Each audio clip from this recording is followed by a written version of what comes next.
There is a catch, though, tonight. A procedural issue on the Senate side. It means that the House is going to have to vote one more time, so it is not a done deal quite yet on the House side. Joining me now, Congressman Steve Scalise, House Majority Whip. Good to see you this evening, Congressman Scalise. Good to be with you, Martha. I guess we deal with that first. How big an issue is this procedural difference between your version and the Senate version? You didn't think you were going to have to vote again tomorrow, but now you are. You know, we had so much fun passing this tax cut bill today that we're going to do it one more time. But the bottom line is all of the things that have been the critical components of this from the beginning, and that is cutting every tax rate, giving middle-class families more of their hard-earned money. You know, when you hear Nancy Pelosi say it's the worst bill she's ever seen, because families will actually have more money in their pockets because they can do a lot more with it than what Washington might do. It shows you the divide here in this country. I want to be on the side of the people who want to actually put more money back in the pockets of workers and finally get our economy moving again. And that's what this bill will do. We're going to pass it finally to the president's desk tomorrow morning. And it's going to be a great Christmas present for families who have been wanting this kind of tax relief for so long. A lot of discussion about the lack of permanency on the individual cut in this deal, that it will go away over the course of 10 years. Do you think that Democrats are really going to want to take this away once people have it?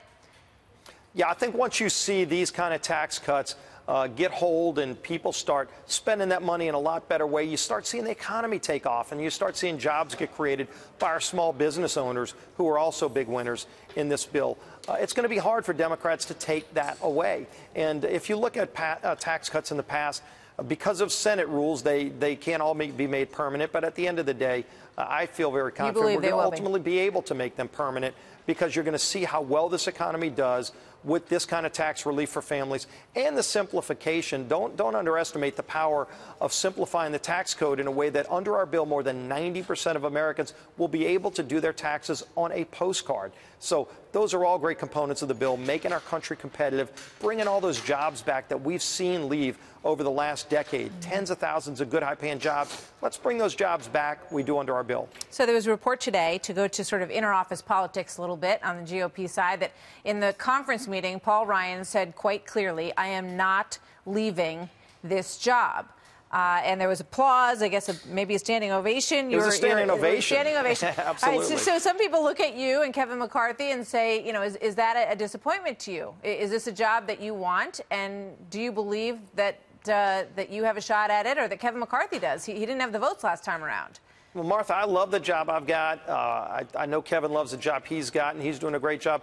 But Paul Ryan, as our speaker, has, under what you saw today and tomorrow, will be leading us through one of the most historic tax reforms we've ever seen in our country's history. You got to go back to Reagan to find something anywhere close to this, and that worked really well for our economy. But look, as the speaker said this morning, there is a lot more work to do. 2018 is going to be a very busy year, not only seeing the economy move again, but now we're going to actually go and help improve the lives of even more people by doing welfare reform. We're going to need workers. When you see all of these companies hiring tens of thousands of people, you know, you're going to see unemployment dip down, but all of those people that gave up looking for work under those last 8 years of President Obama's failed policies, they're going to be able to get back into the workforce. They're going to need skills and training, and we're going to be focusing on that next year. You know, we just looked at that 20-year-old piece of video of Paul Ryan, and there has always been two parts to this for him. One is tax cuts. The other is entitlement reform. Now, the president has said that he doesn't want to touch Social Security, doesn't want to touch entitlement reform. But many look at this long term and say there's no way that you can have these tax cuts if you don't start taking a bite out of this enormous entitlement that just keeps growing and growing and growing over time and may not be able to be enjoyed by anybody soon. Well, first of all, we start some of that entitlement reform under this bill by repealing the individual mandate and by putting real verification into some of the social programs that are already out there to eliminate a lot of fraud. And we're talking about tens of billions of dollars of fraud just in that alone. Those two things combined save over $230 billion of taxpayer money over the long term. That's real money. And then if you look at welfare reform, Medicaid reform, those are things that not only do we want to do, President Trump wants to do that as well. Well, if you look at Social Security, there's been cyclical problems with the program. We want to save it from bankruptcy. We've actually passed, Martha, we've passed legislation in the House to save Medicare from bankruptcy. It's a program that's very sound. So is that on the table? It saves it for existing seniors and for future generations. You're going to take on Social Security reform? one of the things we've said, and President Trump agrees with us on, is let's go after welfare reform. Let's reform this broken welfare system that traps people and denies them opportunity. Let's reform Medicaid, which is our most broken form of health care.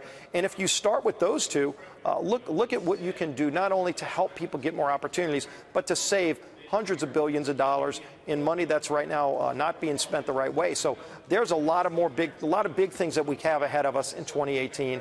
This is a really big step to get the economy moving again. Social Security not on the table. Tax cuts first. What I'm hearing at this point. Tax cuts first. Let's celebrate that big win. Do you believe that Paul Ryan is going to stay in that job through 2020? I think he's going to look. I'm not going to speak for what he's going to do in the future. He said clearly today he loves this job. He's doing a great job at it, by the way, and that he's going to stay in this job.